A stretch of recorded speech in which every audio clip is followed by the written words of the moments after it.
you're on. All right, welcome to the regular scheduled board meeting of Pocahontas School District. We're going to open it up for approval of minutes and then get to our informational items. Okay, so you have in your packet the regular minutes from April 21st and the special session on May 5th. Obviously, if there's any questions, be happy to answer those. Otherwise, we would just need a motion to approve. Motion to approve. I'm not going to second because I wasn't here. She wasn't I'm here. not going to second, I wasn't here. Oh, second.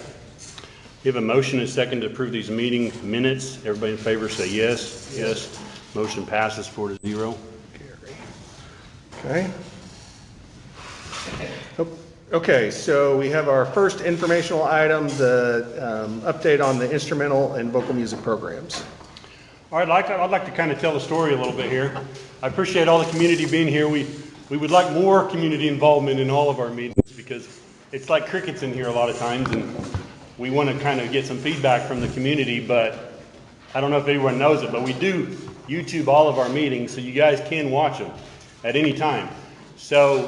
But we have a lot of decisions we make, and so we would appreciate some feedback, especially with this new high school we're going to be kicking off soon, because we like feedback on what will work and what won't. One little story of mine, before I was on the board, about 5-6 years ago during COVID, we had a situation where somebody, they were doing a Zoom meeting with the kids. You know, back then we had Zoom school during COVID, of course. And some boy, he supposedly had a rifle leaning in the camera of the Zoom picture, right? Well, somebody posted on Facebook that the school board was suspending the child because there was a rifle in the background of the camera, you know. And so it infuriated me, you know what I mean? I'm like, there's no way this kid should have been suspended just because of a rifle in the background, right? So I went straight to the source. I tagged Superintendent Martins on it, and I said, is this true, you know, because everyone online was getting kind of irate about it. And come to find out the next day they released a video, and the kid had actually pointed the gun at the camera and done a little bit more than just had the gun in the picture. So it kind of taught me something, you know, just because there's something posted on Facebook, you kind of got to remember there's two different stories.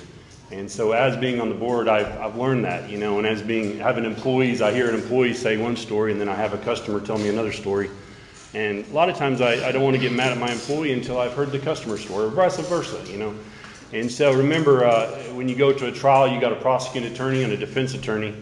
Many times the prosecuting attorney will convince you one way and the defense attorney will convince you the other way. So just keep an open mind here. So the plan is to have the administrators, Lance and some of the principals, talk about what kind of conspired to probably bring on these rumors. And after they've done speaking, then we'll open it up for comments. If you still want to make a comment, we would love to. We'll probably do like a 5-minute per person because we have a long thing tonight and I don't want to be here till 10 or 11. So, sound fair?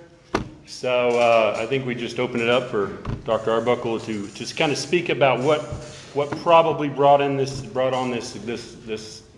post and the gossip about the band program. Of course, as you know, most of us have kids in the school. I've got a child in band. You know, just so you know, we're not ever going to do anything to limit things like this. You know, yes, we're all about efficiency, and we pay Dr. Arbuckle to maintain an efficient school. But if you tend to think when you see a post about us cutting the band out or something like that, there's got to be not very much truth in it. Because guess what? The band is one of the greatest thing Pocahontas goes for. They're about the only ones that go to state every single year. And I think all the board agrees that we don't want to do anything with the band, right? So I think once you hear from our administrators that you'll kind of come up to the own opinion I did about it. So. Well, I appreciate that. So, you know, I know the board and individual board members have had lots of questions as well. And so I want to start out by saying that there's been a lot of inaccurate claims that have kind of been made and floated around in the community, that the district intends to eliminate 6th grade band, dissolve the high school marching band. That is quite far from the truth. The truth is, and I think after I give you some information, you'll see that we're actually expanding our band opportunities. So I want to take you back to kind of where this started, where our discussions about our programs and our master schedule all started. So when I came into the district, one of my first visits was in March of 2023. And one of the things I did was I met with every building principal, and I asked them the same questions. What is it that Pocahontas does really well? What is it that you're proud of? What is it that we need to take a look at and maybe do a little bit better? Things like that. And so in one of the conversations that I had with Mr. Lindner about MD Williams, there are some struggles in that building due to the master schedule around all of the specials that they provide. So we provide band, we provide PE, we provide library, we provide, there's like 5 different specials that we offer over a 6-day rotation. And so the result of that from a kid's standpoint is they're getting more PE every week than they're supposed to get, right? I mean, not that that's necessarily a bad thing, it just creates a structure that maybe we're not quite spending as much time on academics and the core and things like that. And so really the best person to kind of share with us the impacts that the schedule, the current schedule has at MD would be Mr. Lindner. And so I've asked him to just address the board real quick for a little bit about the issues, the challenges that he sees, and then we'll kind of talk about what we're trying to do to address some of those challenges. So Chris, do you mind sharing a little bit about what you shared with me over the last couple of years? That's fine, you can do it from there. It's always a struggle because we do have to have PE, art, music, or band. We have library, we have computer time, which is remediation time. Those kids go to those classes. Teachers get their mandated prep during those classes. So trying to find a way to put band in on a 5-day rotation, because those are all single days. You have those once a week, adds another time period to the day. So right now we're at we have band 5 days a week on top of those activity schedules. So they're going to band 5 days a week, but because of trying to get the minutes in for literacy, math, science, social studies, recess, PE, so on, band is down to about 35 minutes, and that's 35 minutes from when they leave MD Williams, they travel over here to the junior high band room, get their instruments, come back. It's hard to get a lot done in about 35 minutes. So that's been an ongoing problem for as long as I've been an administrator.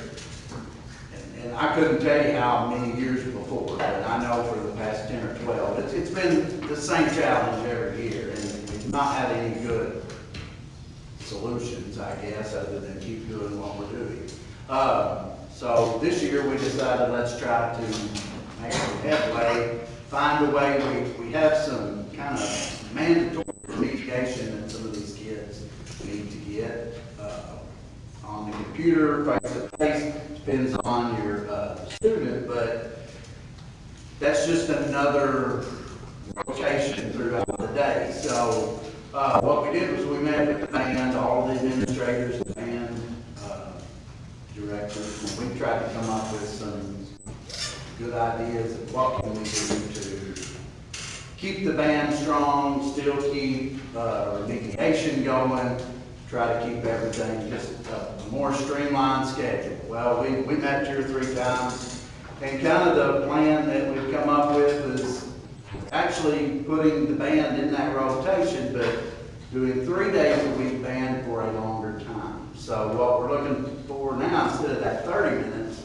we're looking at 3 days a week for about 45 minutes, which I think when you cut out, you have transition of about 5 minutes or so.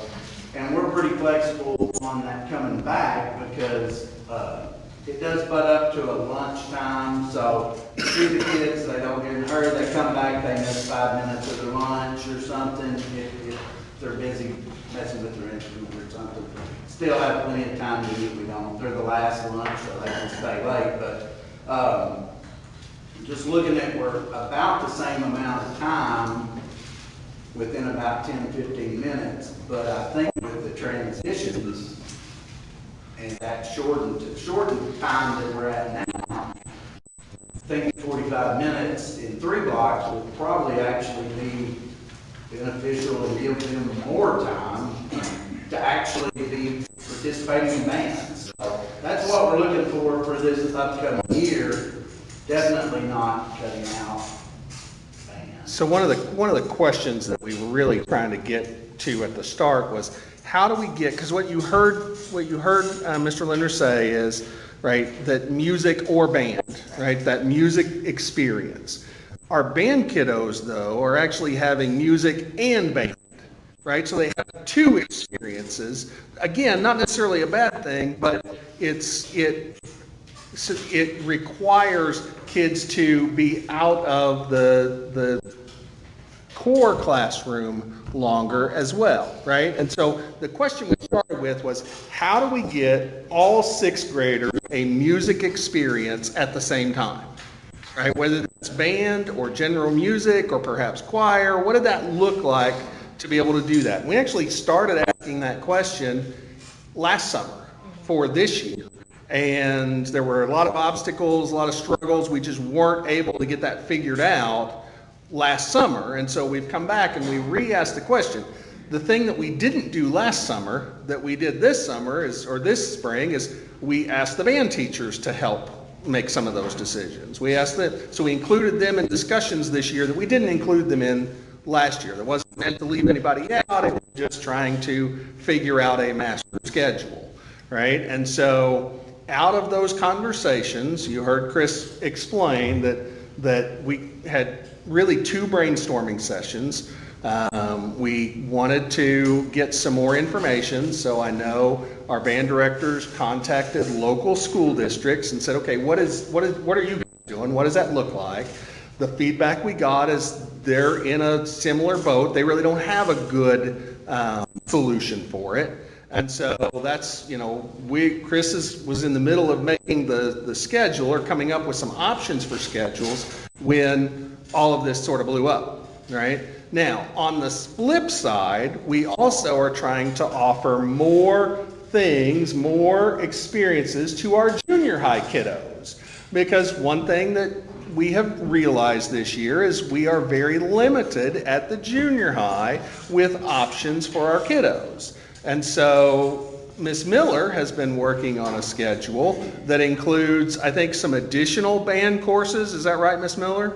Yes, it's offering a 7th and 8th grade percussion elective and then a separate 7th and 8th grade jazz band elective.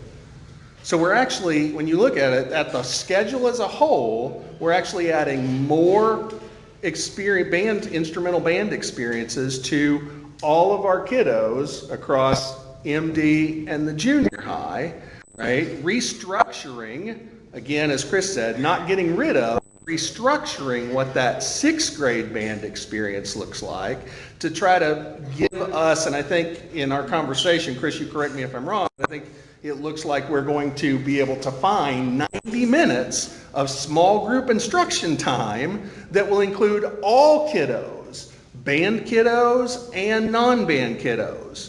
Right? And so we're making some of these changes to capture back some instructional time that over the years we've just given up a little bit for structure purposes. So the idea is, and this is important to me, I think we need to make the structure meet our needs. We don't meet the needs of the structure, if you will. And right now, the fact that we have 6 4th grade teachers and 6 5th grade teachers and 6 6th grade teachers is what's driving the structure, and that shouldn't be driving the structure. We're also working as a part of that to rework the science experience, because we don't have enough science experiences for our 4th graders and 5th graders specifically, and we're sort of limited in 6th grade. And so I know he's been working, we've been sort of working together on what does that look like to restructure that science piece within the master schedule, because we're tested, science is a tested area, and the truth is, when you look at our scores, we have some work to do in those areas. And we have some work to do in a lot of different areas, but that's one that with the restructuring of the master schedule, I feel like we can address and take care of. Can I ask Yeah, go ahead. about how many kids in sixth grade are in band? About 70 is what we usually start out About with. half. About half, and then we drop down. I think we decided that we drop back about 10 kids that semester. So for my sixth grader who's not in band, Right. what does her day look like compared to a band kid? What is she doing while Right kids are in now, band? those kids are in a class with their teachers, and they are a smaller group because part of, say, half that class. So we're pulling band kids from instructional But time. the band is missing out on any kind of remediation for that small group that they would be having if they're not at band. So instead of it being just like an activity period, it's. Right, it's another period, because trying to get an activity period in 5 days a week. So you're that's a whole- basically putting. That's a whole class. You're putting a period in a period. Right, that's kind of what we have going on, is 2 periods, so like our 6th grade schedule is a little bit weird, because science and social studies are kind of the 2 subjects that take the hit. So right now, science and social studies time is very similar to band time. It's shortened kind of, trying to get everybody rotated through whenever they need it. You know, we do have half the kids are getting those things that they need, but we have a lot of band kids that could really benefit from that extra. From the small group instruction. And so in essence, our non-band kids have access to small group instruction. Our band kids have zero access to small group instruction. And so what we're trying to do is we're trying to use the master schedule, the daily schedule, as the tool to ensure that all kids have access to small group instruction, right? Because our band kids are also, the reason they're not is because they're also doing, twice as much. They're doing PE twice, they're doing music twice. That is the time that we're trying to recapture to realign that to small group instruction instead of having a similar experience multiple times. Have the teachers gave input about how it's affecting their classrooms and That's been the issue. the issue? For years. I mean, that's been most teachers don't want to lose any time with their Right. kids. They want the maximum amount of time they can. We kind of worked on some schedules early this year, and it's like, it's not enough time. We have to have more time with these kids. And, like 4th and 5th, it's not as big of a deal just because there's so many minutes in a day and there's so many subjects in that day that you have to get a certain amount of time. And when you do the math, you kind of get to a point where something's got to give. You can't get 500 minutes out of 4. Chris, what you just said, what you're really asking is to go from 5 days to 3, and if you do that in minutes, that's 15 minutes. There's 15 minutes, but it would be 3. How we usually look at things in the classroom, now this could be different from band, but most of my teachers would rather have one longer period as a. Well, that would be my thinking on it. Whether it's band or it's football or the longer coach can be to those kids or the instructor, they're going to get more rather than having to run back and forth. Well, and then pull tools out. Actually, I think that might be- I correlate it to a carpenter, I gotta pull my tools out, start the project, 20 minutes later, I gotta put them back in my truck. Right. That's all downtime. I'm sure you do the same thing with instruments. It's the same thing, and So the longer time between those pulling the instruments out and putting them back is better. right, and I mean, I talked to some of the kids that come home, it's like, where have you been? You're late for lunch or whatever, and I've been putting my stuff back together, which Yeah. some instruments I think take, there's one part that comes apart, some take several, so, it's all dependent on the instrument, but, it's hard, I know it's hard in the classroom if you only have about 20, 25 minutes of actual time to really get rolling before you're putting it up again. So I assume band is the same, they would prefer that longer time. So that's why they recommended that time. What does the schedule look like for, you're only talking about sixth graders? This is, What does the schedule look like for seventh graders? Well, For band? right now we offer a seventh grade ensemble and an eighth grade and a ninth grade is with the seventh and eighth grade are two separate class periods. They're independent of each other. But that's where next school year, we will be introducing an additional seventh and eighth grade jazz band, which will be for a period as an elective, and an additional seventh and eighth grade percussion as an elective, to try to diversify the musical interests of the kids who have already gotten that introduction in sixth and seventh grade. It's giving them that opportunity in seventh and eighth grade to kind of hone in on their skills. But as far as the schedule goes, all of our discussions that we've had, it would not affect the time or the minutes or anything. Really, I'm speaking for both of us at this point. The 7-12, there are no changes whatsoever except for the addition of 2 class periods for 7th and 8th graders. So as far as over the last 3 weeks, what would have brought around some gossip maybe I saw some comments about doing away with the marching band next year. Is any talk of anything like that in your guys' meetings that would have brought that? No, I mean, we were focused primarily on the sixth grade band experience. So really just sixth grade band, tweaking some of the minutes, figuring out, there wasn't nothing set in stone, it was just talking to the band personnel and trying to figure out a new schedule. Was there anything else? I've seen it, I've heard comments about dropping maybe instead of 3 band directors down to 2 in the classroom. No, in fact, once we got the resignation from one of our current band directors, we posted the position that day. As of today, we have a number of candidates that we're going to start interviewing, and I fully expect to find the next great band director for Pocahontas bands. I know I've reached out to band directors that I know throughout the state. I know some of our, I'm just going to speak for Trent. One of the conversations he and I had is he was reaching out to his network to see it. So, I fully expect to have even more candidates who put in. But right now, I mean, we've got a good place to start.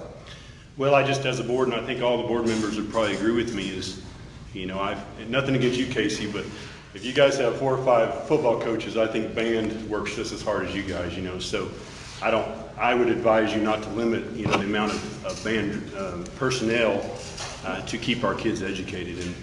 And I've spoke to you before about that. Now, I want to throw, because since we're talking about that, I also ran some numbers because I know there are some statements that have been made on social media about the amount of money that goes to football, the amount of money that goes to band. So I ran those numbers today, and I can tell you that in fiscal year 24, so 23-24 last year, we wrote checks on behalf of band out of our operating account. So the board gets those check registers every month. We wrote checks out of our operating account for band to the tune of $50,048 in 2024. In 2024, we wrote checks for football at the amount of $47,615.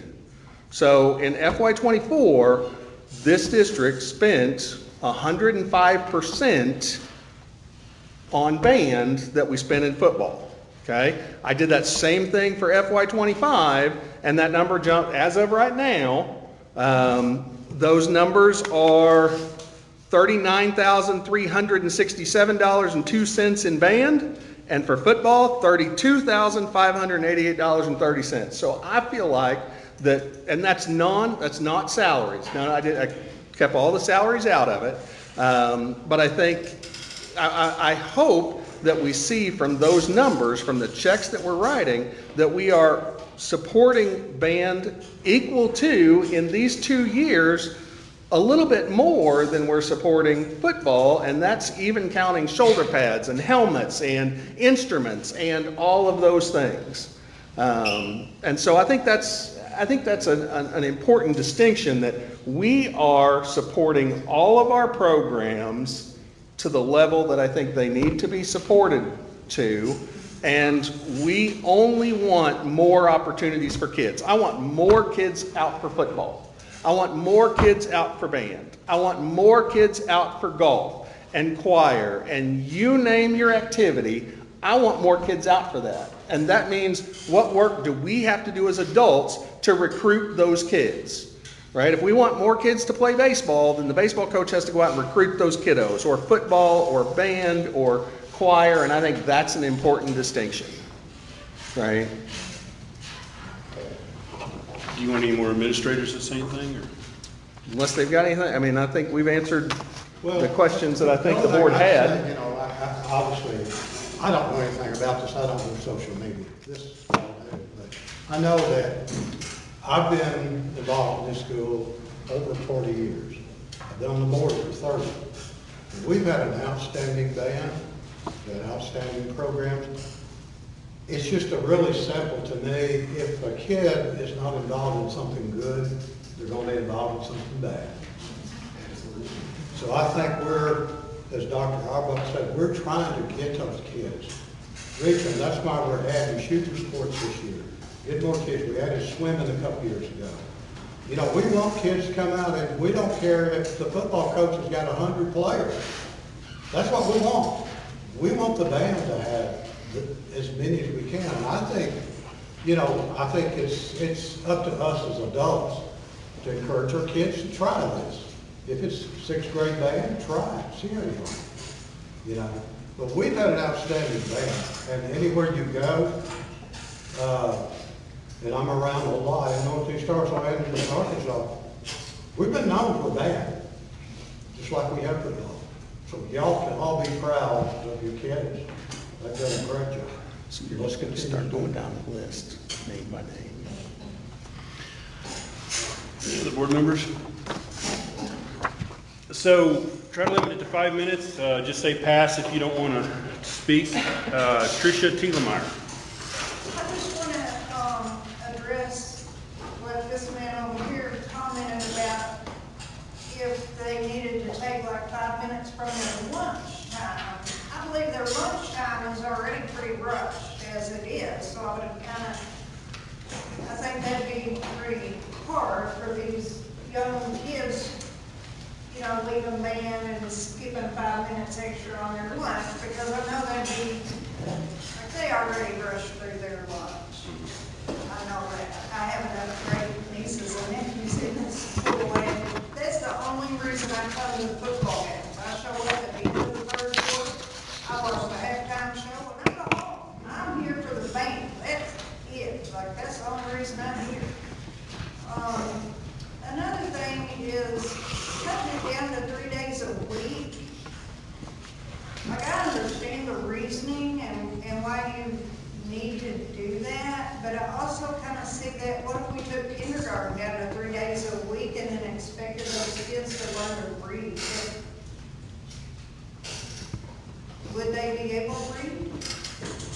Only learning 3 days a week? Because you're taking away their, like, that's just my opinion on that, And then one other thing, I know y'all are interviewing people for the director's position. Are you committed to hiring someone? Are you talking about the director of communication? No. Oh, band. Yes, ma'am. You're committed to Yes, hiring ma'am. that position? Yeah. Thank you. Yeah. That's all I wanted to say.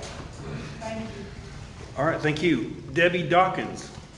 Yeah, I just had a couple of clarifications about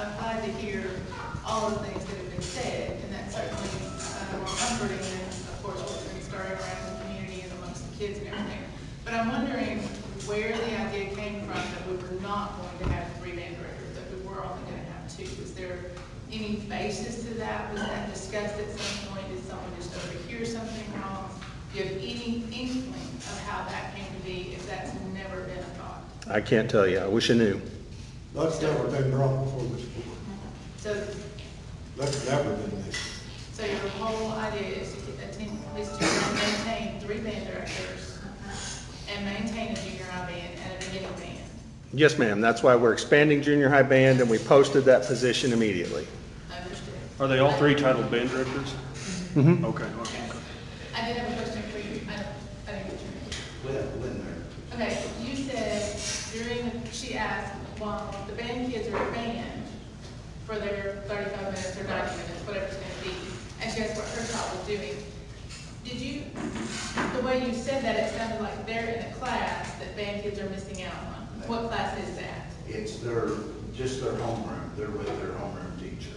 So it's a study hall, it's a time It's a catch up on time it could something? be used as a study hall. It's small group typically when you have a kid that's struggling or needs some It's extra. a time for tutoring or? Tutoring, you catching can call up it, or yeah. homework or things like Yes, that. ma'am. Okay, I just wanted to So, clarify, yeah, it wasn't. and that's the a thing, they're in class. that small group setting because about half the kids are out, so it's really great for them. Right. Pam's missing out on that, and that's what the issue is. But it isn't one of the core classes that we're concerned Now, about. it could be, they could work on anything. Okay. If they're needing help with math, they could work with the math teacher. If they need help with literacy, they could work, any of that. And then if I could answer part of your question, we did move the band to right before lunch. So they are the last group at lunch. So if they're 5 minutes late to lunch, if they need 5 or 10 minutes, there's no one that comes in after them, so they can stay at lunch and get their full 30 minutes. They have plenty of time. Plenty of time. Yes, ma'am. They would still get their 30 minutes, yeah. Even if they come late. Because there's not another group coming in behind them. Okay, Yeah. thank you.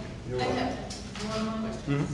So, and this is, I guess it's ridiculous, but, all right, so I'm just gonna play the antagonist. If, I don't know how the school board works or how the hiring goes. If you were to sit down to discuss the schedule for the next year and you decide, you know what, we are not gonna have 3 band directors. How does that come about? Would anyone know about that? Would that be a community involved thing? Is that the school board? Is that just the superintendent? How does that work? How would that come about? You would bring it to us and get our opinion on it, correct? Me? Yes. Yeah. And we would say yes or no, basically.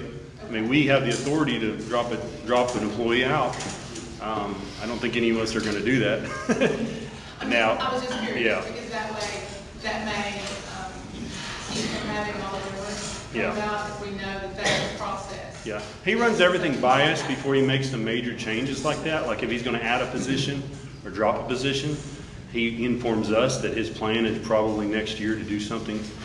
As like maybe we're dropping the amount of students in a certain grade, so we need to drop a teacher off because we technically can't afford that teacher. So we usually know that the year before it happens sometimes. And so if we came to board meetings, we would hear those things happening, or is that? Yeah, some things we speak about in executive session when it pertains to certain individuals, but I think that those positions, would those be open session mostly? Those conversations can be. I mean, especially when, we start talking about efficiencies, and a lot of that too happens at work sessions, Yes. right? I can add to this, and, I've been through several superintendents that come into it. We have always had superintendents that their door is open. You can call them, and as our superintendent, he's done a great job of listening to the community, so just call him. If you hear that rumor, or if you wonder, just call him, or your building administrator. We encourage parents to talk with their teachers, their principals, because that's the way that communication works. And when you do that, you don't have these rumors. I think I got one phone call. And she, I applaud that person. They said, I just want to hear it from you. are we having band, are we not having band? I said, we're having band, the position's posted. That's another way you would know, right? If we know we had a resignation and you look on there and I don't see a band director posted, I wonder why that is, right? So, yeah. So whoever called me, thank you. I'm going to throw my daughter under the bus. The first thing she came home on Thursday or Friday and said, "You need to fire the superintendent." and I said, what's going on? And that's what the first thing I heard about it. Well, I have 110 employees, and if I fired everyone that did something that I didn't like, I'd have no business. And, he may do stuff none of us agree with, or not all of us agree with, but we pay him to make decisions because I don't have time to babysit. None of us do. And so, most of his decisions are kind of in line where we need them to be. Some of them, I probably might not make that decision, but guess what? He's here a lot more than I am. And none of us get paid for this position, so we really don't want to spend too much time up here, And so, just keep that in mind when, people think that the board knows everything day-to-day activity, but we don't. We spend, about 2 meetings or 1 meeting every 2 weeks here. We cannot speak to each other outside of a board meeting. We can talk to him, but I can't talk to her about the school. I can't talk to him about the school. And so we have no discussions about it other than at these meetings, And we try to have a work session every month, and we try to have a meeting every month. So basically, it's a meeting every 2 weeks now. Because there's not enough you run out of time. You can't get it all done in 1 meeting a month, And just to piggyback off that, since all you guys are here, that's the first Monday of every single month is our work session. It's a little more informal, so if you do have just curiosity questions, that might be a good time to show up and ask. Third Monday of every month is the actual board meetings. Now, work sessions can turn into board meetings if we have something that needs to be brought up, be voted on that day, because it's a time-sensitive situation. But I would like to say, I think it's fair to say that a lot of this stuff that we're talking about tonight is definitely rumored. Social media did not help. I'd like to say I can speak for the rest of the board. I've only been on the board for 6 months now, so I'm still learning the process. But reach out to us. We are your advocate between the community and the school district. If we don't have the answer, we'll go to Dr. Arbuckle and get it for you. So don't be afraid. My number, everybody, half the town has my number at this point in time. So please, feel free to text, call. I'll do whatever I can to try to alleviate the situation so maybe we can prevent things like this in the future. All right. Thank you, Debbie. Brianna Hassel? How is cutting down 40 minutes from the beginning band program per week extending the band program? So what I think you heard Mr. Linder talk about is going from 35 minutes 5 days a week, and really, again, going back to Chad's point, getting instruments out, putting them up, it really comes down to about 30 minutes, going to the 45 minutes, right? And the idea, and that was a discussion that was had as a collaborative discussion with the band directors and the administrators. And we felt like that would allow the band directors to do what they needed to do to make sure that kids had a beginning band experience and give us some flexibility to ensure that the experience for all of our 6th graders at MD was what we needed it to be. And so we feel like that's right now we feel like that's a nice balance, and it's going to allow Mr. Linder to create a master schedule that is responsive to all kids' needs, not just the non-band kids' needs. But that kind of makes it seem like the kids can't ask questions in class. If they need one-on-one time, can they not just ask their teacher? So I think I guess where I would tell you is there are different components of instruction, right? There's whole group instruction, there's small group instruction, and then there's one-on-one instruction. And right now, we have about half of our 6th graders, half to a third of our 6th graders who are missing that second component. And we're trying to find a way to ensure that all of our 6th graders have access to all 3 components of instruction. I'd also like to say, from what I understand, it seems like we're putting out, now this is probably where we're going to state every year. We're we have twice as much time in sixth grade than the state requires, correct? Yeah, they've got both a band and a music Yeah, experience. and twice as much as area schools around us. So keep that in mind. Of course, that's probably why we do so well, you know. Well, it's not twice as much band, Yes, right? but it's There's a two different band and a music, general music experience. So, which most schools aren't giving both of those. And so keep that in mind that, you know, as a school board, as a superintendent, we can't completely make every student happy based off of your hobby or your preference, what you want to do. And so we have to kind of look at the big picture, you know. And and again, none of this is set in stone. They've been talking about this new proposal. They're probably going to continue to have talks for next year. It doesn't mean it's set in stone as far as going to this, but that sounds like what you guys are leaning towards. And us as board members, we're not going to step in and say, hey, we want it differently, because guess what? They know far more about what's going on than we do. And so, anything else, Brianna? Yes, does the football team have to pay to go to their games? I'm sorry, I missed Say again, it. I'm sorry? Does the football team have to pay to compete in their games? Do they have to pay to compete in their games?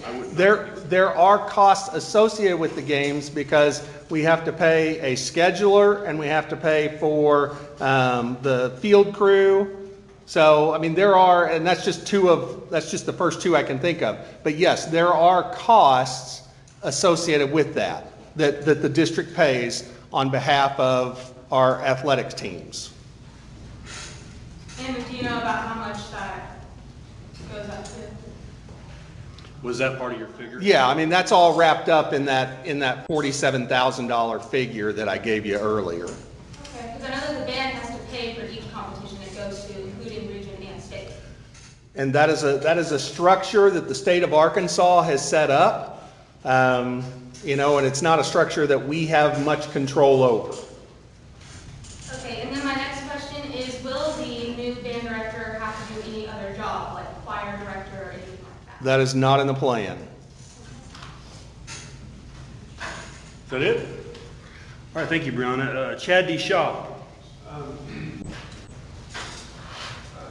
I'm not on social media. In fact, I've probably been on more clueless than anybody else here about what was on social media. The reason that I'm here is I do have a teaching job. Chad, I know you have a lot of people working for you. I've got people that work for me. When somebody that works for me that's at the top of the profession and are doing really well and they suddenly quit, it feels to me like something's wrong and I need to look at it. When we have a band director that just won third in state, that has We're not built supposed to be an talking about amazing individual program personnel. on the up, and suddenly she resigns, I'm worried that there's something wrong and I want to figure out what that is. I also, I don't need to call the superintendent out. I have called the superintendent's office and I never got a call back. So I don't need to call you out, but I guess I am. So I have a lot of during band. That was not that was not the path that I chose. I lettered in football, I lettered in track, I lettered in basketball. I thought that whenever I was raising my kids that I would teach them how to shoot a basketball and throw a football. Instead, I am taking them to music classes, and I love it. I absolutely love it. And it is an experience that I think every kid needs to get. And I think we owe it to them to give them the best experience they can. Mr. Arbuckle, you said, Dr. Arbuckle, I want to give you the respect to deserve. You said that you made this plan with the directors. You called on everyone in the administration, and yet you haven't called on one of the band directors to give their take on these new changes that you're talking about. And yet you say you're on the same page, and then the band director resigned. I'm sorry, but it smells fishy to me. And I I don't need to call you out again in front of everybody. This is not my way. I don't come to these things. I don't speak. I thought long and hard before I wrote my name down. But I want to get across the concern that I have as a band parent and all these other band parents have. We love Miss Rose. We love the program that she's built. She's put in so much work. It doesn't feel right. And I know that we're here talking about beginner's band, and maybe it is good to have 3 days a week and have 40 minutes. But if it was so good, then why didn't you have the band directors explain to us why that was such a good thing? And instead, all we're talking about is the scheduling conflict that it creates. When we've had beginner's band the way that you're talking about since I was in junior high, and that was 30 years ago. I'm not saying that it's the only way to do it, and I'm not saying it's the best way to do it, but if we're all on the same page, can we hear from the band directors to hear their take on it? Because I would really like to hear what they have to say. That's up to me.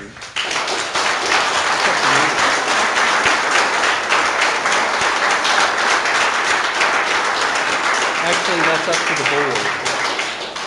Well, that would be after decision the whole board would make.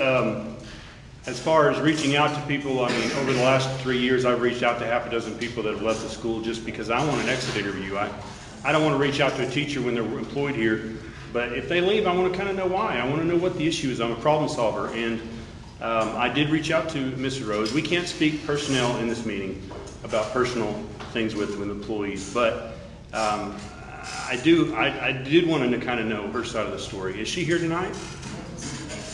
Yes. Okay, there you go. And, I mean, does the board have a problem with her speaking? Here's the problem, she's still an employee of the district. Okay. Is that right? Mm-hmm. I think it's a personnel matter that the board should be involved in. I'm worried about legalities.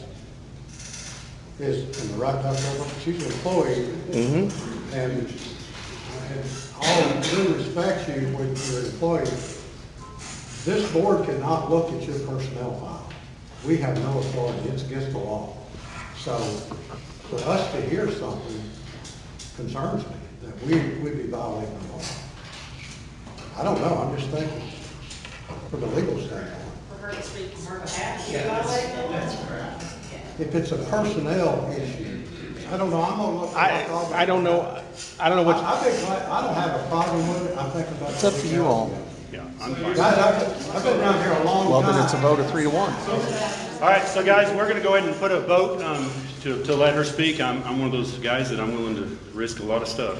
But I think, maybe I would advise to not speak on personal people, just say kind of something about, hey, your recommendation for our school is the future, and kind of don't accuse people, but, let's. Yeah, I wouldn't have a problem, as long as you don't talk about personnel, Yeah.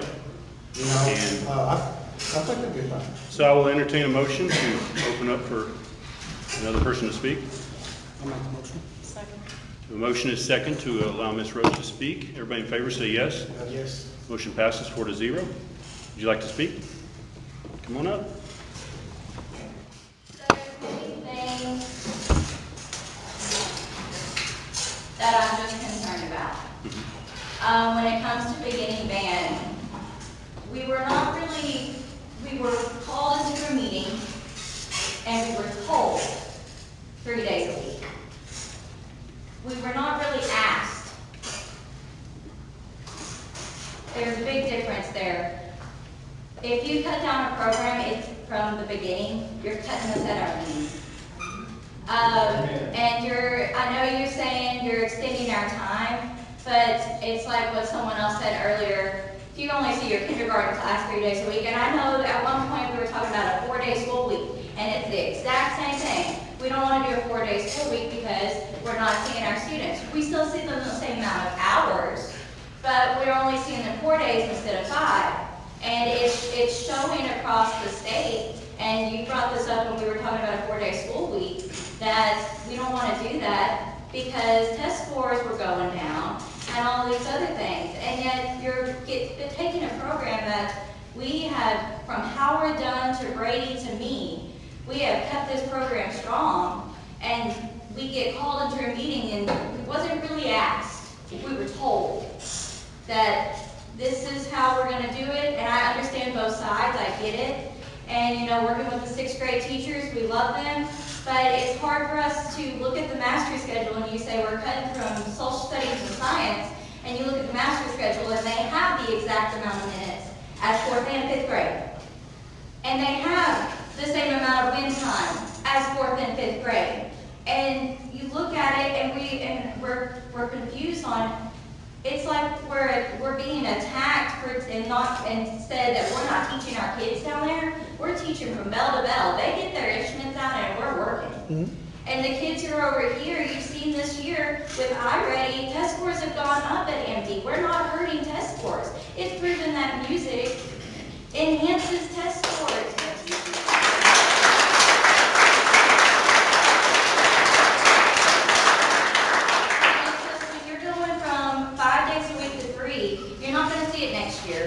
You're not going to see it the year after, but 3 to 5 years, you're going to see a program that is hurt, because it's hard enough, and you keep saying enhancing the arts, but the amount of times we've kind of been told we don't work enough, and so you're adding these classes in, which we love. I love my high school jazz band, but we tried to add a junior high jazz band last year, and you said no, and now this year, all of a sudden we get it added, and you need more work during the school day. You need more work during the school day. We used to have 5 full-time music educators on this campus to next year 3.5 with an English teacher covering choir. And so you're saying you're building music, but what you're doing is you're cutting us down, and we're working our tail ends off to keep this music program strong and alive. And with all these extra hours that we do, we're one of the first ones on campus, and we're one of the last ones to leave.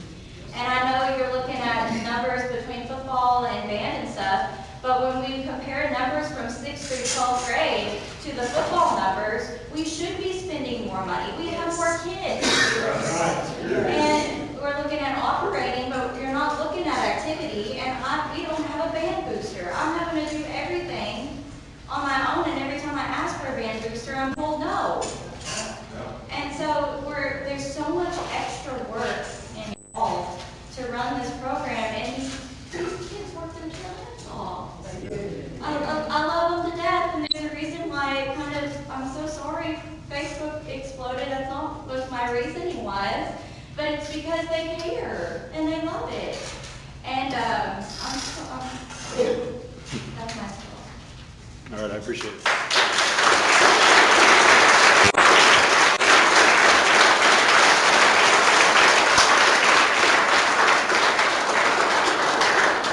Well, thanks a lot for being our feedback there. Again, we, as a business owner, I have 8 different divisions, and I have to put out, hey, we need to work on Saturday. But if I left it to the people that had to work on Saturday, they wouldn't want to work on Saturday. But guess what? I have twice as many sales in my lumberyard as Saturday, so I've got to have somebody work on Saturday. So I have to force people to do stuff that they don't want to do. They say, well, this division doesn't work on Saturday. Well, they don't sell to the public, and so on. So as the administrator of the whole school, he's got to look at everybody. He can't just look at the band program. And I know we've got a lot of band parents here and a lot of band fans here. But at the same time, we're talking about so many different more programs that the school offers. And so I'm all with you on the band. I drive by at 8 o'clock at night and you guys are out there on the ball fields practicing, and I see it, and you're still there on going home and coming in and everything. So first thing I went to him, before even the thing popped up on Facebook, I went to him and I said, those are the hard worker people we got in school, so we don't need to make waves, and so give me just a second. So you can kind of see where we're at. Again, nothing's set in stone. We love to hear your feedback. I appreciate your honest opinion. Yeah, but you said at the beginning, you guys had talked to them, that you had listened to them, and that's completely different than what we're saying now. I have a problem with that. If you're going to listen to them, listen to them. If you're not going to listen to them, don't. But don't pretend you are when you're not. And Chad, I appreciate you, and this is not directed at you. Dr. Arbuckle, I have a problem with you saying that you're listening to someone when you're not. I have a problem with you saying you only got one phone call when you did not return my phone call. And I've called more than once. I called once about this. I never returned a phone call. This is not the only phone call I made. I've actually made a phone call because my daughter wanted to sing a song at graduation and was told no. I was really upset about that. I never got a phone call back about that either. And she worked her tail off. She wrote a beautiful song. It would have been amazing. She was salutatoric. I think she deserved it. I think she earned the right to do what she wanted to do for her speech, and she was denied. I keep hearing things from you, Dr. Arbuckle, that aren't true, and I have a problem with it. I want you to know that. I do have a problem with that. All right? I said my piece. That's probably my time, and I'll let other people talk. All right, appreciate it, Chad. Paula Hollis. Okay, so basically this gentleman, stated what I was gonna say. Okay. And like he said, obviously y'all didn't talk to him. And that is a problem. When you have somebody that's worked her tail off for years at this school to just resign, and it's like, oh, you can go. That's okay, you're replaceable. She is family to every single one of us. Yes. She is family to my child. She has talked to my child personally and helped my child with stuff other than me that I cannot talk to her about. Because that is the type of relationship she has with our children. So, I'm just wondering, at the time when she resigned, did you say, hey, is there anything we can do? Let's sit down and talk. Because I know you own a business, who all owns a business in here? Okay, so with my employees, what's wrong? Let's talk it out. What can I do for you? How can we settle this? How can you stay? That's how you keep your employees. And if you're not going to do that, you're going to go through a whole lot of different records. Absolutely. Agreed. All right, thank you. Christy Harris. I understand, because I can't talk while I sit. First of all, board members, you've got a job that none of us know where we all run. So thank you so much for what you do. We really do appreciate you. And we appreciate you listening to us today. Dr. Arbuckle, again, nobody wants to be in your shoes. You have a tough job to do. You've got a budget to balance, and I understand that. With that being said, I'm a band alum and a band parent. And again, we've all talked about the time that goes into the band, the time the parents put in, the time the band directors put in. I've had two of these band directors in my house at 8:30 at night because my child was in crisis. And they volunteered their own time to show up at my house and talk. And believe me, I'm the first person to know that social media is a problem in this town. Okay, I get that tremendously. But it does come down to the fact that, yeah, you have a $3,000 difference in the money that's spent on the football program and the band program. Yeah. Per student, however, that number is very different because there are a lot more students in the band program than in the football program. And the thing is, that doesn't include salaries. We have 3 full-time band director salaries, and I know we got a lot of football coaches. So I'm not saying that it should be apples to apples. Those are differences there. But what I am saying is, if they're working the same number of hours and they're having to do twice the work because they've got this many students, and they're feeling underappreciated because they're being told, we're not taking much, but it is 40 minutes a week. Well, if you told Ms. Ballard that she had to instruct her students for 40 minutes less than a week, I think she'd have a problem with it. Again, you're talking about the small group time that they're missing. Those times are available after school also. I understand there's remediation available at different times. So there's no instruction going on at those times. They're not missing a key component of class. So therefore, taking it away from them doesn't really do anything except literally break the foundation of the band. We all know that a house is built with a strong foundation. Yes. And so if we're losing part of the foundation, if we're losing 40 minutes a week of band instruction, then the first year you're not going to notice. The second year you're going to notice a little. The third year you're going to notice a whole lot. Dr. Arbuckle, I don't know if you've ever been to one of our band concerts, but if you've been to the first beginning band concert of the year, I promise you it sounds a whole lot different than the last beginning band concert. My child brought a clarinet home, and I promise it sounded different in August than it sounded in May. So that 40 minutes a week is a lot of time that these students are going to be missing. That adds up to a whole lot over the course of a year. But basically, all of it, it boils down to the fact that obviously the band program is not feeling particularly appreciated by the administration. We see the administration growing, we see other programs growing, we see money being poured into other things around campus. You know, we're going to expand into archery, which I think is great, more things for kids to do. The reason my kids are in band is because I told them from the beginning, you're going to be on a team. We don't allow our boys to play football. They don't want to play basketball. Pocahontas doesn't have a soccer team. All right, this is your team. This is who you're going to be with. This is where you're going to build teamwork, you're going to build discipline, you're going to build loyalty. And that's exactly what we have seen happen. So that's why we want the band to feel just as supported as the football team, the cheerleaders, the volleyball team, everyone. And obviously, the fact that a band director who's built a program felt like she didn't have a choice but to lead the program, that obviously shows me that she's not feeling supported somewhere. So I don't know where that is, I don't know what changes need to be made, but that program needs to feel supported because those kids, I promise you, are putting a lot of time and effort into giving their all for the school. So anything, and also just to go piggyback on something Ms. Rose said, we would love to have a booster chapter to help support our band financially.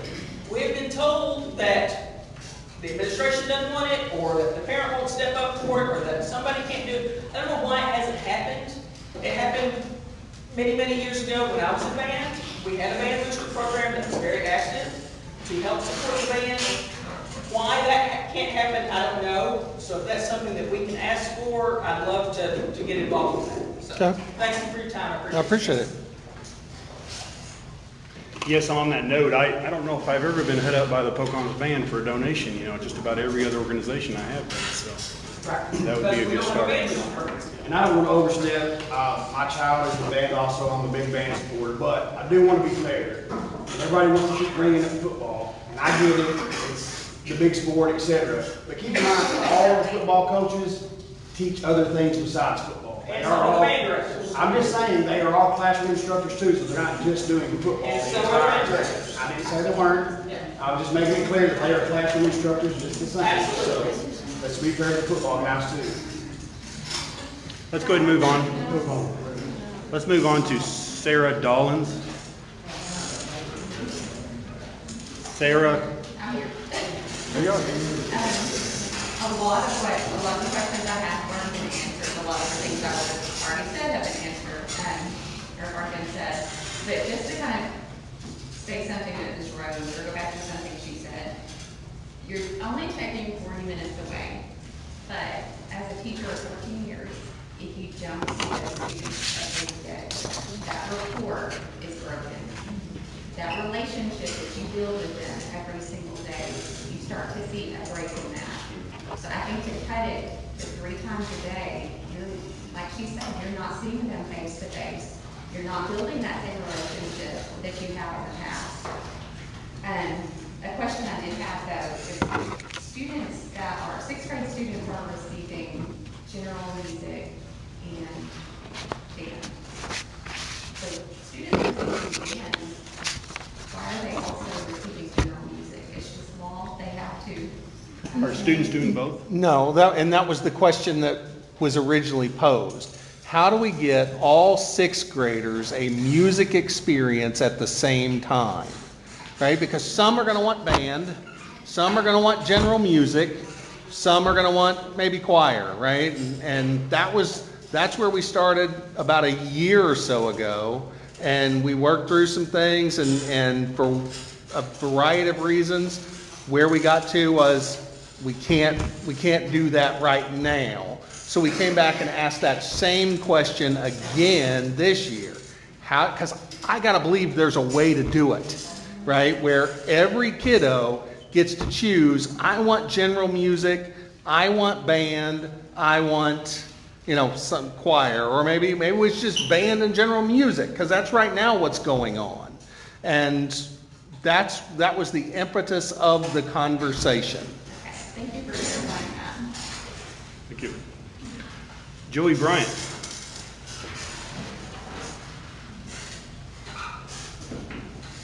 This is something that is very near and dear to my family and myself, so you'll forgive me if I prepared some remarks, which I've been editing as long. I appreciate the opportunity to speak. For those of you who may not know me, my name is Joey Bryant. Let me start off by saying that I am not anti-sports, anti-athletics, anti-band. I am 100% pro-kids and pro-Pocahontas School District. We need to be doing more for our kids, more to support our teachers, everything. I do have a couple of questions, and I will try to be brief. The Pocahontas School District School Board that's here, Dr. Arbuckle, and our staff, can we see a show of hands, how many of you were in band in some way or in music programs? Okay, all right. So there is some knowledge there. Dr. Arbuckle, my remarks are not at all personal, they are just professional. When you were making this determination with your team, okay, you are well versed in many areas. But just like when someone has a cardiac issue, their primary care physician will reach out to a cardiologist because that's the specialist in that area. Did you reach out to a curriculum coordinator or a music educator or a university music professor to ask about the ramifications of the schedule change from the standpoint of the retention of these abilities and skills that we're asking our 6th grade children to learn?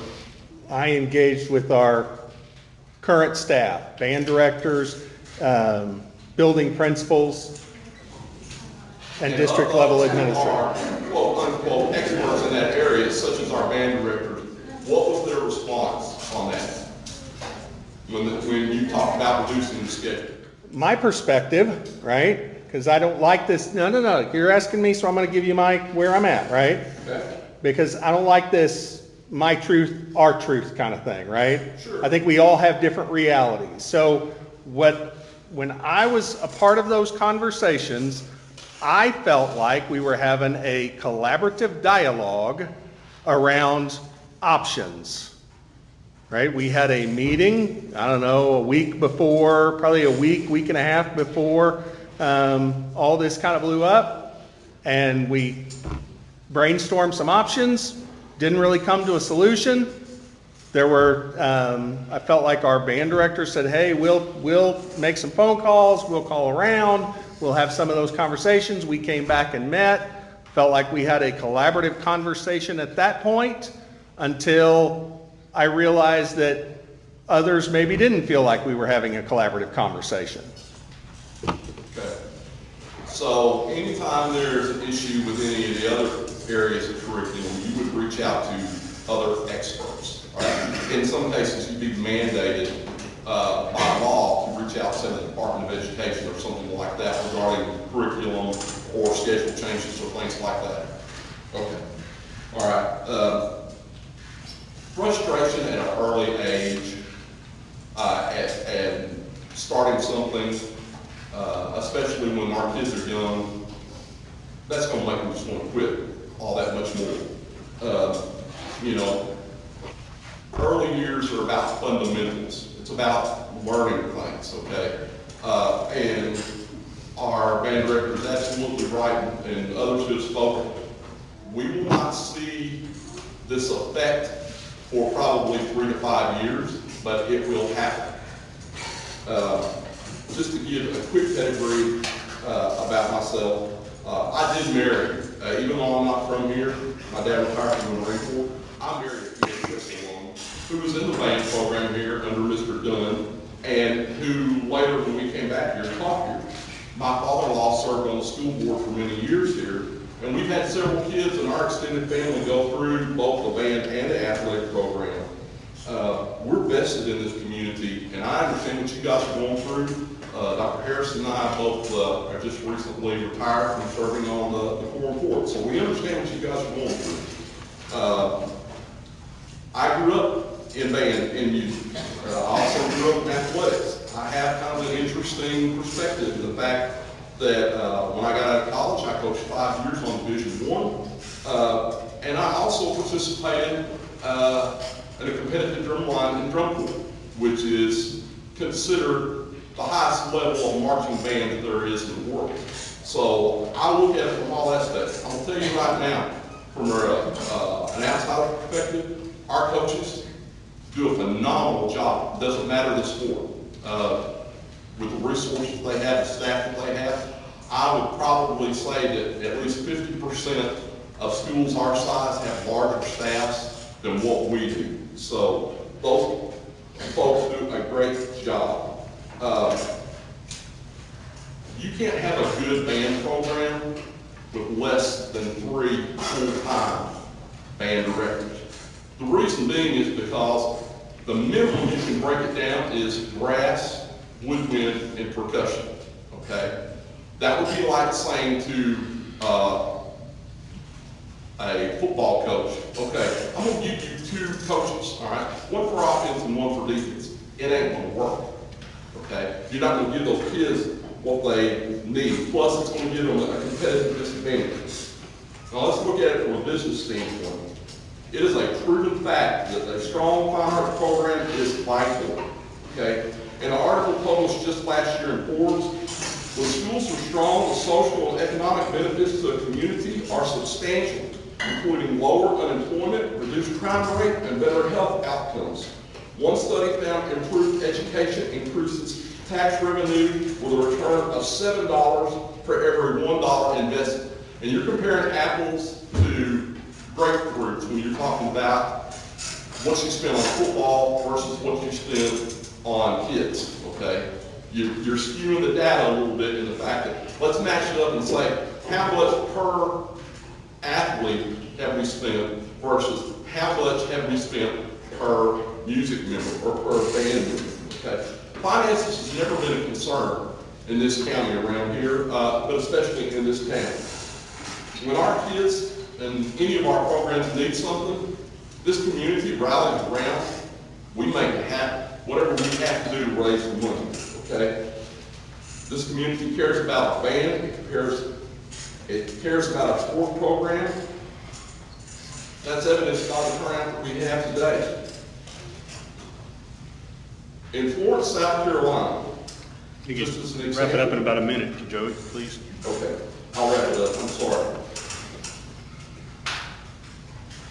I just want to remind people of this one thing. A few years ago, the Pocahontas Redskin athletic program was struggling.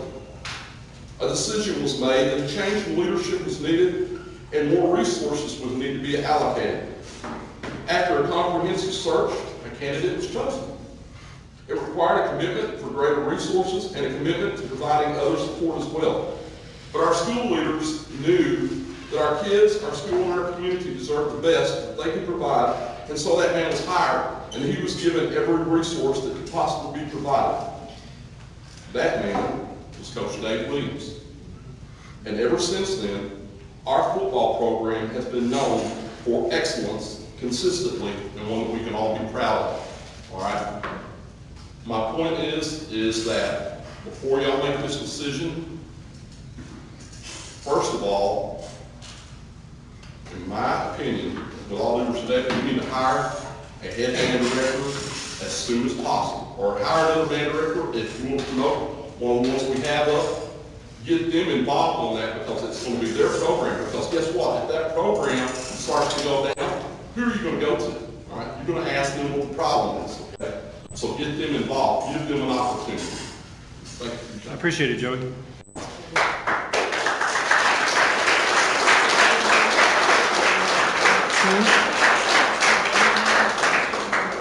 Last one, No. Matt Watson. I think that's my question. My name is Matthew Watson. I'm a band director at a nearby school, a small school that's smaller than this. You have an amazing band program. It's incredible. I can speak a little bit to the scheduling. My school has adopted the 2 days a week for the elementary classes that we have for my beginning band classes. I started the year with 30 students. I ended the year with 13, and an informal assessment of my students. 8 are going to continue in the program into their second year. My second year players, I started this year with about 15. An informal assessment has about 4 continuing into their 7th grade year. 7th grade is when I see them full time. All of my 7th grade will continue into their 8th grade, which is we move our students up into the high school in the 8th grade. My administration understands the difficulties and they're incredibly supportive, and they are working to find a 3rd day for elementary, for my beginning band. We call it elementary, but it's a beginning band program. And so we have worked, my administration and I collectively, very hard to find that 3rd day because it is so critical. And so I was asked to provide a little bit of insight on, yeah, that 40 minutes matters. Matters a lot. You're not going to feel it, but you will pretty soon.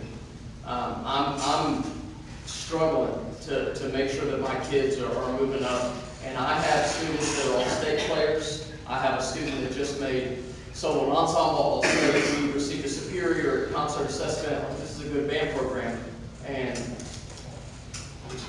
we're going through some of the same things. And so I don't want to say that scheduling is an easy thing. It's not. It's so hard. It's so hard. But that 40 minutes is worth it if you can find it. Okay, I appreciate it, Matt.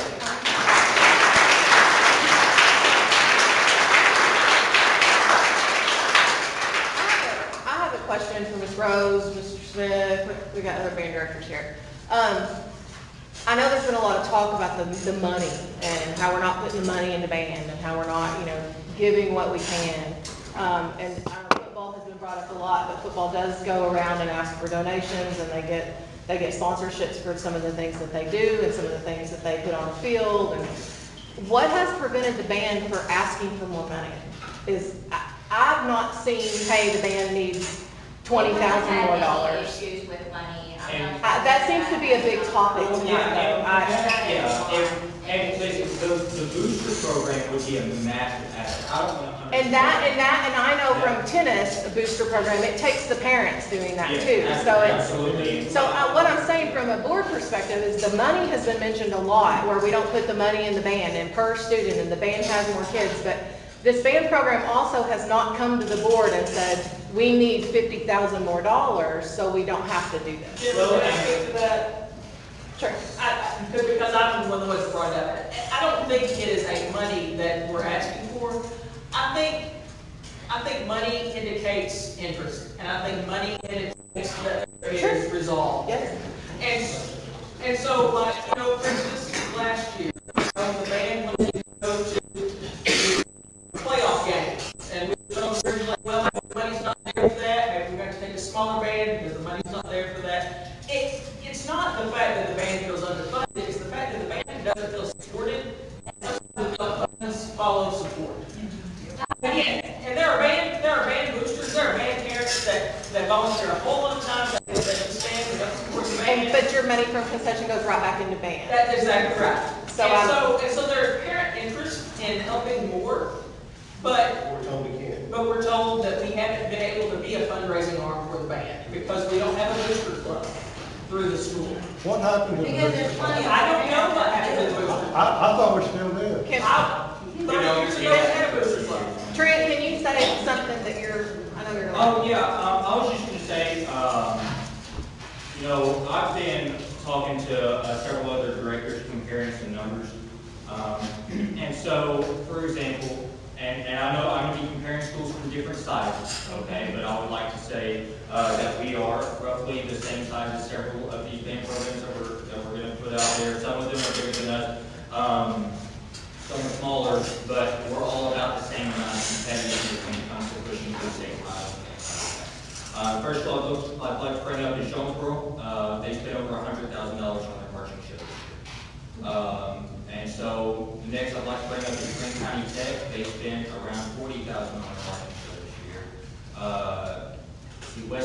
coaches, I think, spent 50, we spent 7.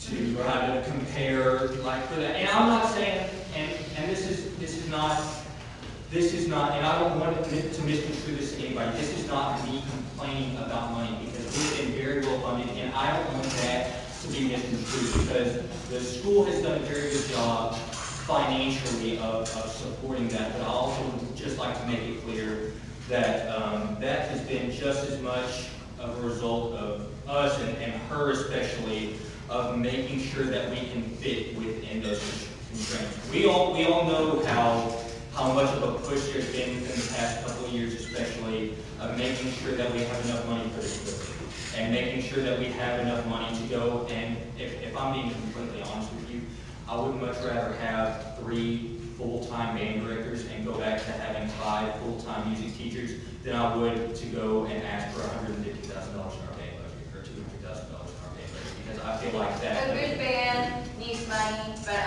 you don't need that. I think they spend excessive. I am a tight one, and that's why I do everything inside those perimeters, because y'all, they march like crazy. They don't need all the money to look good on the field. It's just been brought up a few different times about the per pupil money spent on band versus football, and there are so many different things happening. Football doesn't have a booster club. All that money goes to the school. I think that it's more that more is offered for the football team than it is for us. But All right, let me go ahead and do a closing, an argument here or a closing statement. We're never gonna, we don't want the band to fight against the football team, all right? I think everyone here, if I make a statement, you guys are gonna agree with it. We should not cut any hours out of the beginning band program. Everyone agree with that, right? Okay. We can also agree that the rumors on Facebook were not very accurate, were they? Okay. So keep that in mind. Keep that in mind when things happen. We're for, if Dr. Arbuckle come to the board and said, hey, I'd like to cut down to 3 days a week from this, it's not going to change a whole lot. We probably would have said, sounds good, do what you want. What does Mr. Lindner think? Oh, he's on board with it. We would have said, go for it, whatever you want to do. Because guess what? We've got 2 administrators backing the story up, and that's who we talk to. We don't talk to the band directors. And so, but guess what? We find out that the public doesn't like that. You know what I mean? You're all here for that. So, in hindsight, we know what your guys' opinion are, so we'll take that into consideration. And you guys are vocal, and we understand that you guys don't want to cut anything. And so we're not going to make a decision tonight. We're not going to make a decision probably even in the next meeting, but we're going to support him. We're going to support the principals and whatever they do, because they do see the big picture. Yes, it'd be nice to grow all of our programs, but guess what? We only have so many hours in a day. We only have so many kids. Speaking on your 4 or 5 band directors, at one time we had 250 students in the band. That could be why we had so many more band directors. Now we're half that. So there are certain numbers that aren't. On your football team, you have 7 kids. Yes. We've had that. So, they still have 7. Hey, we're not going to argue about football. We're not talking about football here.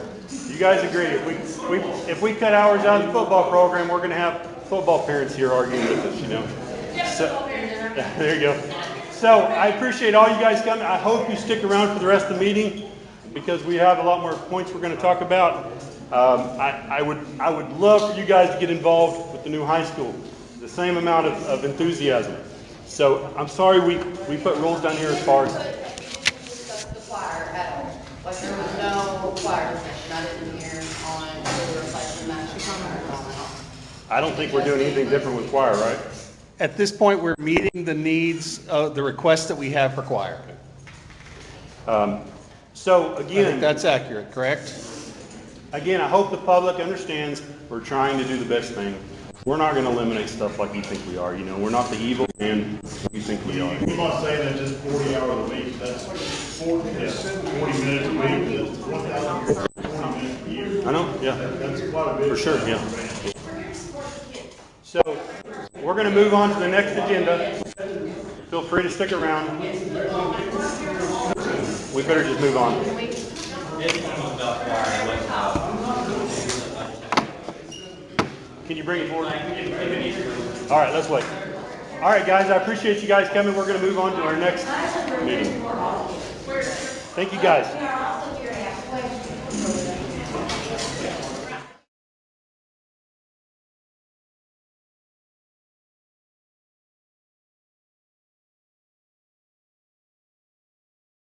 Go ahead, Dr. Arbuckle.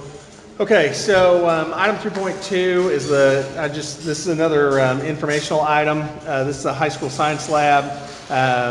We have an opportunity to go through the science lab and clean out any of the old, unused, or expired chemicals. Have not been able to figure out when the last time that occurred was. And so that's we have some safety grant money that we can use to take care of that. And so we are working with a company that will come in this summer, and they will go through everything that we have, and they will properly dispose of anything that is not useful any longer or needs to be disposed because it's too old, has lost its potency, that kind of thing. So I just wanted to make the board aware of that science lab clean out this summer.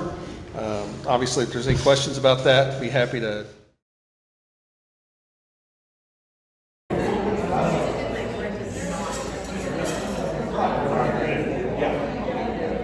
All right, we're ready to open up back into our school board meeting here. Okay, so we have our first action item. This is item 7.1. This is the monthly financials. You have in your packet the board report from eFinance. You have check register. You also have the three summary documents that I provide each month. So you have a copy of the board report for period 10. That's the month of April. You also have a summary of revenue and a summary of expenses as well. Does anything stand out to you? No, I mean, we are working on completing the year. We a couple of things here. We're slightly ahead of our year-to-date revenue. Right now, we've got about 87.5% of our year-to-date revenue as a part of our budget. Last year at this time, we were about 85%. So we're a little ahead there. That's a good thing. We will have a resolution later in the agenda around a one-time adjustment for contracts to help get a little bit more money to our staff. So, but other than that, I mean, I think everything is where we would expect it to be, and not really anything to draw out at this point. Make a motion. Go ahead. I have a motion and second to approve these reports. Everybody in favor, say yes. Yes. Motion passes 4-0.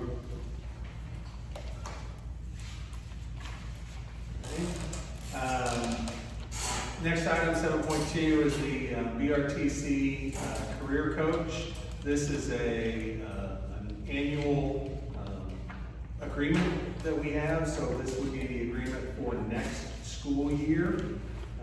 This is one of those things where, because there's a district portion, you'll see there on the third page, district portion of salary and benefits of the total. Want to bring that, treat that as we would any other position, and bring that to the board for approval. Nothing's changed on the total?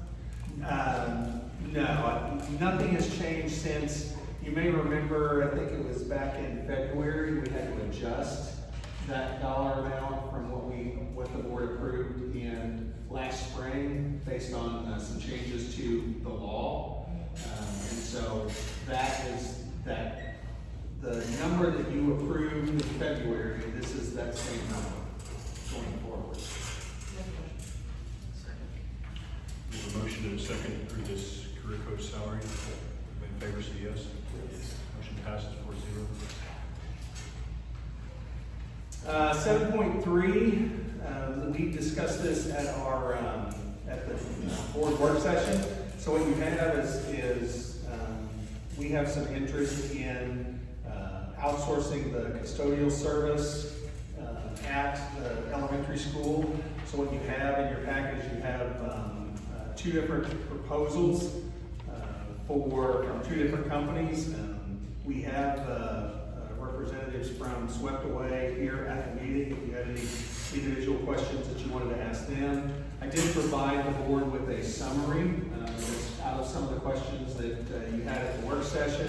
I wanted to be able to give you a breakdown and sort of an apples to apples cost of what we're doing currently, so that's the bottom, and what the proposal is, breaking that down, knowing that we're talking about adding an extra half person that includes a day porter, reducing that day porter contract from $240 to $195, and then the Swept Away contract would actually be working a 263-day contract, which is 23 days more than our longest custodial contract. So when you break that down, I've got a per person, per day cost. The total increase over what we're currently doing, when you take into account all the variables, is really about a $20,000 increase. We feel like that is more than something that will pay for itself over the course of the year. And so we're asking for approval to enter into that contract with Swept Away for the next school year to provide custodial services at the elementary school. So I wasn't here for that meeting, so can you tell me a little bit? We will have a janitor there during the day to help clean up. And they will be a Pocahontas employee. Okay. Those custodial contracts, though, are typically 240 days, right? Okay. But we would be reducing that contract to 195 because, because Swept Away will be taking over the summer work and the work after school. Remember, some of our, I've been pretty adamant that the best time to clean a building is when nobody's in the building. Correct, yes. Right? And this contract with Swept Away gives us that ability to be able to do that, while also having a Pocahontas person on site while kids are there. For odd man. Yes. Was that employed by the school accounted for in your number? Yes. Do we have two bids? Yes, there are two bids. You have Swept Away, and then you have CNS. You want to hear the dollar amount, Gary? Okay, let me see. That gray paper is, move that one. Your gray paper is, and then it's behind that. Like, flip that paper, keep flipping. Oh, you don't know, I shoved it, my paper. Other side of that paper, right there. Let me see if I can That get paper, that right there. page. Gary, look at that one, on top. This, Nope, right there, in the middle. That paper, that's your number. Are you talking about the other? yeah, right there on the front. Yeah, that's what. Okay, so you got what you needed? I was like, So they got sales tax on here.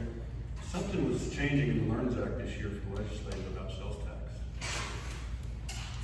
Well, so sales tax is one of those things where I sort of have to ask, with Dina, do we pay sales tax or we don't? If we don't pay sales tax, then Dina will take care of that side of it. There's also a difference between a purchase service, which is what this is, versus supplies. who do we have represented? We have Ernesto, I'm gonna point to him, he's I got don't the. know if they're them on how they're going to do it. Is this? Give you an overview. Okay. Yeah, just a short summary with an overview. I'm sure you've got a presentation. Well, pretty much what we do during the summer, we'll remove every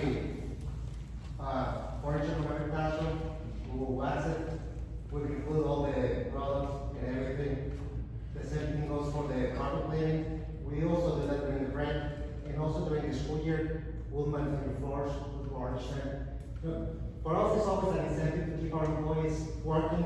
Yeah. We don't want them like only working as long as a team, we start our day usually like around 5 p.m. We'll work our way. There's aspects of usually what we do. And every night, we always make sure that your building is secure. We also gonna have a supervisor that's gonna have a communication with your principal.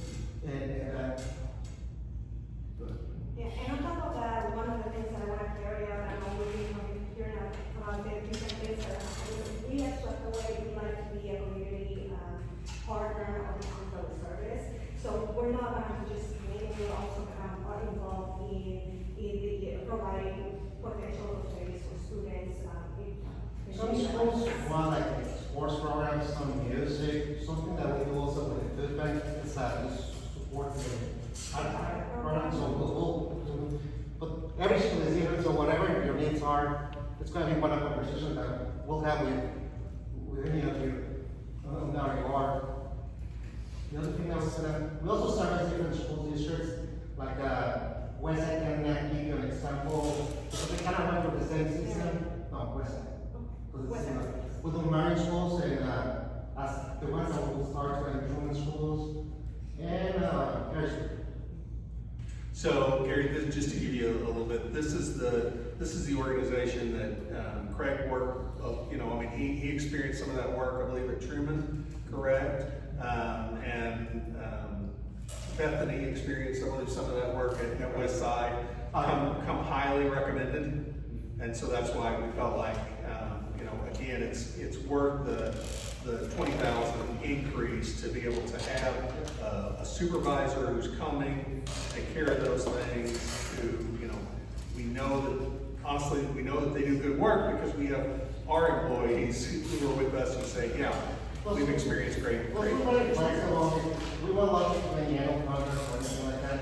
We don't like a coordination program, and we're here for a long-term relationship. The way that we can do it, It's been a community partner, we're going to take away the headache of cleaning, we're here to take care of all of it, so that way you can concentrate on what you do best, which is educating students. I see a lot of glass in the room here. It doesn't have any glass cleaning on it. we usually do, it's gonna do like the front doors and everything, but it's something that we can do during the summer and then the winter break. Usually like when people are not here and during the winter, it's more like a less daylight, we can arrange the class on that. I mean, that's something that, we're very flexible. Well, that seems like something that we would need on there, as far as cleaning glass. Occasionally, it doesn't have to be done every movie. I think I do It it should every be year. there because we usually, the glass, like the entrances and everything, the ones that maybe we can be doing more like, doing the reds are gonna be like all these, well, like the main entrances, that those should be clean. This is just elementary right now, is the goal to go district-wide with it? I wouldn't say that at this point. Well, Like I say, we're trying to meet a need. Remember that we have, when we turn over, because one of the recommendations on the personnel agenda is to transfer one of the custodians here into a sped position. Once we do that and we roll over into, for example, July, then we don't have any custodians in this building. So what we're proposing is we take Swept Away, put them in the elementary school, take our existing staff and reassign them, right? So that we can fill all of our positions using both what we currently have and this agreement. And we could reevaluate it every year. Yeah. So your recommendation is, board contract to Swept Away? It is. I'll make a motion to board approve that. Second. We have a motion and second to approve Swept Away as a cleaning contractor. Everyone in favor, say yes. Yes, motion passes 4-0. Thank you. Item 7.4 is the junior high asphalt patching and striping project. So we put out bids for that. We received one bid back from Michelle's Excavating. And so you have on your, in your packet that bid. What will that be doing? Restriping? So they'll be repaving and then restriping the circle. one of the things that Is we're it going like to. how we talked about the traffic? Yes. Well, okay. Yes. We're going to take this opportunity to sort of Okay, that's change what I the was gonna make traffic. sure that we're changing Yes, traffic. we are. Okay. I'll make a motion for that. We have a motion and a second to approve Michelle's excavating this asphalt contractor. Everybody in favor say yes. Yes. Yes, motion passes 4-0. Can I have a motion? Are we gonna do this for the high school or something? Well, so we patched with the high school, right? The But we're question- gonna reach out. Well, the question becomes, do we want to put that money into that when we're possibly Right. going to redo the high school project? Okay. So. If you guys want to go, we're fine with it. Yeah. I will stay around. Thank you. Okay, item 7.5 is the student accident insurance. So this is a cost that we incur every year at this time. So we sent out bids to the 6 entities that you see in your board packet. We had 4 of them return proposals to provide student accident insurance this year. For many years, the district had been with Dwight Jones in the fall or the spring, if you will, go back to the summer of last year. The board, we made the recommendation to shift that to American Fidelity. You'll see there that American Fidelity is about half of what everybody else is. We have worked through several, I'm going to say issues, as we learn a new mechanism and we learn a new process, there's always some obstacles, if you will. We feel like that we have a really good system in place at this point. We see, on our end, we can see that there are multiple, of our families who have had to utilize that. Now, keep in mind, this is a supplemental insurance. This is not a primary insurance. And so there is a process, and some of our families don't need the supplemental because maybe their primary insurance is taking care of all of it. Some of our families need this supplemental. There are some things that this doesn't cover. Like for instance, we had 2 incidents this year where we had students who had to be transported, I'm going to say airlifted from one hospital to another hospital. That is not covered in here, and I asked some questions. In fact, I reached back out to each one of the bidders. Nobody covers that with student accident insurance. So that is not something that we can buy coverage for. That is something an individual can buy coverage for, but I can't buy coverage for it on the school side. So that is one thing that, just to clarify, as I've learned more, I want to make sure that the board has that same information. The recommendation is that we continue with American Fidelity at the cost of $12,361.78. Second. We have a motion and a second to accept the bid by American Fidelity for this athletic insurance. Everybody in favor say yes. Yes. Motion passes 4-0. Okay, 7.6 is a math curriculum. We looked at this last time at our work session. You have the summary comparison that I provided at the work session. I believe at that point I may have mentioned, but the recommendation from our math teachers district-wide is to enter into an agreement with HMH Math to provide a K-12 math curriculum resources. I would like to do that in a 6-year agreement for a couple of different reasons. One, it's the most cost-effective year over year. 2, sometimes when you do year-long agreements, you have issues getting those resources on time. I do not want to have issues getting resources on time. I want to have resources in our hands, in plenty of time, because we did a 6-year agreement with HMH on the ELA materials last year. We've already gotten our ELA materials, some of them. And there's, what we haven't got, we will have before July 1 even gets here. So I think doing a 6-year agreement is the best option.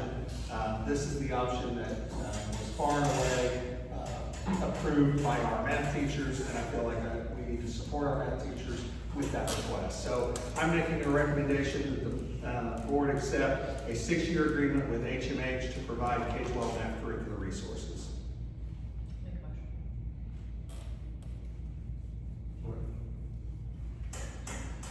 We have a motion and a second to approve HMH as our math curriculum for the next 6 years. Everybody in favor say yes. Yes. Motion passes 4-0. Keep in mind, we talked about it at the work session, so we didn't have any questions this time. Okay, our last item on our action items is resolution 2025.05.19. This is a resolution that provides a one-time compensation adjustment for all district employees to add $500 to their contracted amount. This would be paid out on or prior to June 1st of 2025. Like this year. Yes. So in essence, if you'll remember, in December, we did a $500 adjustment. Now, I'm asking the board to approve an additional $500 adjustment, which in essence would increase the base salary for all employees from what they signed this time last year by $1,000. Is this gonna go to all employees, even if they haven't signed a contract for next year? Like if they retire or really? If they, yes, it goes, anybody who signed a contract for this year, worked for this year, we get the $500. Thank you. We have a motion and a second to approve this extra $500 for district employees. Everybody in favor say yes. Motion passes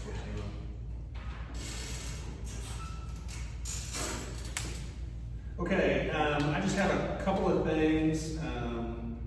We've talked about the updates piece. I wanted to make the board aware of some changes in the election timeline. So in your packet, you have a couple of documents. One is a letter that school districts were sent. Actually, we got it through the county clerk's office that talks about the substantial changes that the legislature has made to how school elections are held in Arkansas. So you'll see there that school elections will no longer be held in November upon the effective date of this act. So as of August 3rd, school districts, school elections will not be held in November. They will be held in March each year.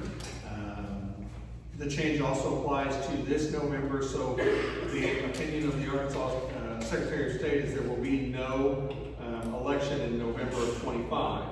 Now, that does create a couple of issues for school districts. One,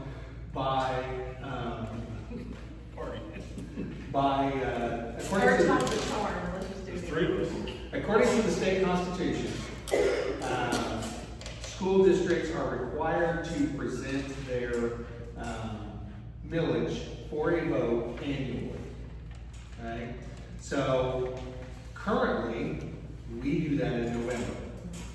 There is not scheduled to be a November 2025 election, but we still have to meet the requirement of the state constitution. So in essence, we will have to call a special election in November yes and no, right? Yeah, so let me get into this. What's the whole thing? So there is a special election that will have to be called in November, of which there will need to be a vote. There is also another state law that was recently passed that said if the millage is not changing, then the board can designate one person to go down and vote on the millage. Which is what happens when you have an election with nobody running against you. Correct, same kind of process, right? So in essence, once that is set, then it will be up to the board to elect a representative. Could be anybody, as long as they live in the Pocahontas School District, go down and vote. If the vote is for the millage, or the actual millage, then our millage stays the same. If the vote is no, and it's against the millage, then our millage stays exactly the same. So that's why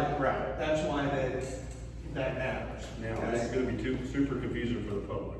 If they show up and vote, can they vote? No, because in essence, you're not actually having a vote, because the board is electing to hold a vote by one person, and that one person is defined by the school board. But we still have to pay for the special election for one person to go. I think so. For a millage, it doesn't change either way. Yeah. It's just the state. Okay, so that's that part of it.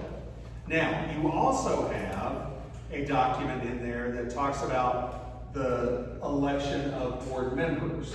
Because in November of 25, Brent was up, right? But now there is no election in 2025. So Brent now kicks to March of 2026. Okay?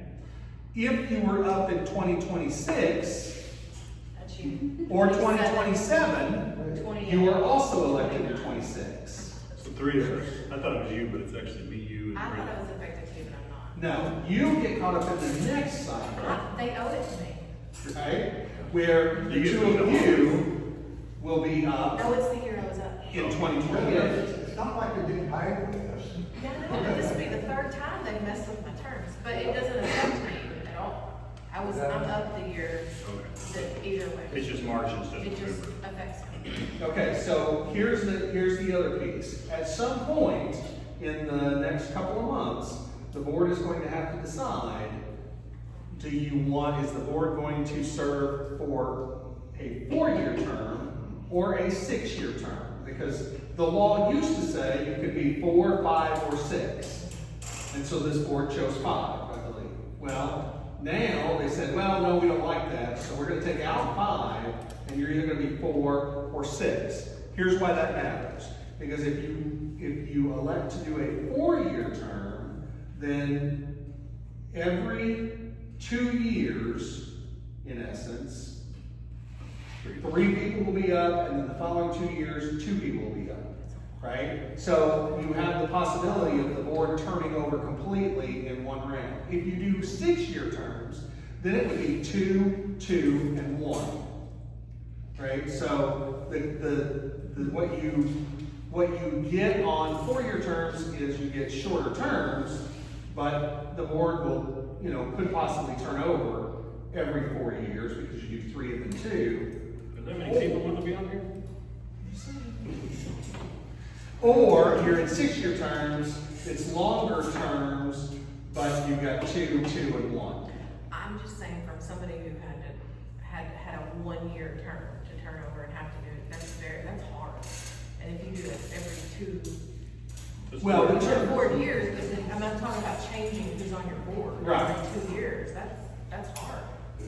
So that'll be something that maybe the board will want to talk about at the next work session, is that will be something that needs to go into our policy, and we need to pass all of our policies by July 1.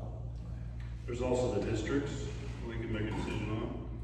We want to do away with the districts. Zones, I'm sorry, zones. Because here's the crazy thing. If you do away with the zones, and we've got 3, I don't have this, so let's say we do away with the zones, now I'm district, right? It changes district or changes zone. I'm still like at zone 3, but there's no named area. Correct. It's position. So at that point, it's called position 3. So now if somebody wants to run against me, Gary, or Brent, they've got to decide which one of us, even though all 3 of us are running the same election, they have to pick one of our positions. And if I drop out, and you got 2 guys, well, everyone's gonna go to my position. But there could be 6 people running for my position, nobody runs for it. It's kind of a crazy deal. So, Especially when you're running more than one at the same time, 3 at a time. yeah, it's gonna be confusing. So the only, or 4-year or 6-year, my term's not affected because I'm up in 28 regardless. Well, what it had, it starts on your next election. So if this board chooses 4 years, then on the next election, that's when that 4-year term starts for Chad, Brent, and Gary, or those positions. Then when you were up for election in 2028, your 4-year term would start at that point. Or your 6-year term if the board chose to do 6-year terms. So So you'll have to go through one election cycle. But it affects him, because he's up in 29, but he expires in 28 on 4 or 6, so he has to run again, he's losing a year. No, you're usually, because the 4 or 6 year term doesn't start until after the next election cycle. Right, so what they're saying is, if you were up in 29, you're actually gonna be up in 28, and then you're elected to another 4 or a 6 year term, whatever the board chooses. But so he would lose a year. He's gonna lose no matter what we do. Because his term right now is 5 years. Right? But in essence, the board, the state legislature said, no, you're not 5 years, you're now, no matter how long you've been here, you're up for re-election in 2028. Right. So in essence, your term would be, what, So 3 year him and term? I, he could be 4 years. He'll be Technically, on 3.5, the I'm moving from November to March, I was gonna lose half a year no matter That's the what. way I was before you came, when we had those zones. I had just some elections in 5-year terms, but I had to turn around and be elected again. So Chris and I will be up at the same time, but mine's up in 5 years. Because I was up in 28 anyway. You're actually losing a year and a half. Who talked about the work session? Yeah. Okay, we have some employment issues to discuss. If the board's gonna go into executive session to discuss employment, anyone just the board, please remain in the room.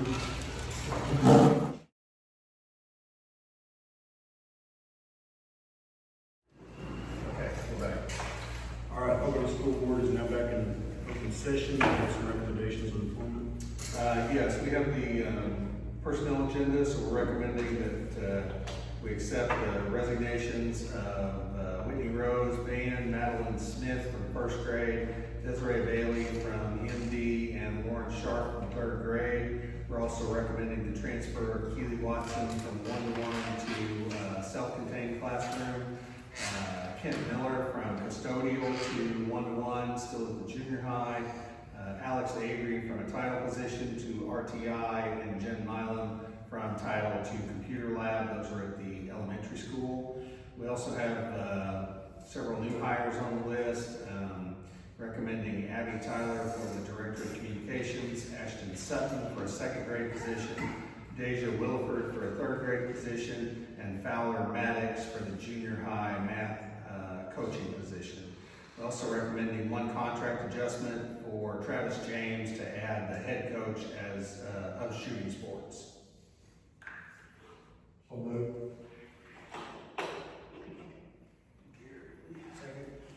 We have a motion and a second to approve all these resignations, transfers, and new hires. Everybody in favor say yes. Yes. Motion passes 4-0. You have the school or the student transfer and the school choice information. Those are going to be approved or have been approved.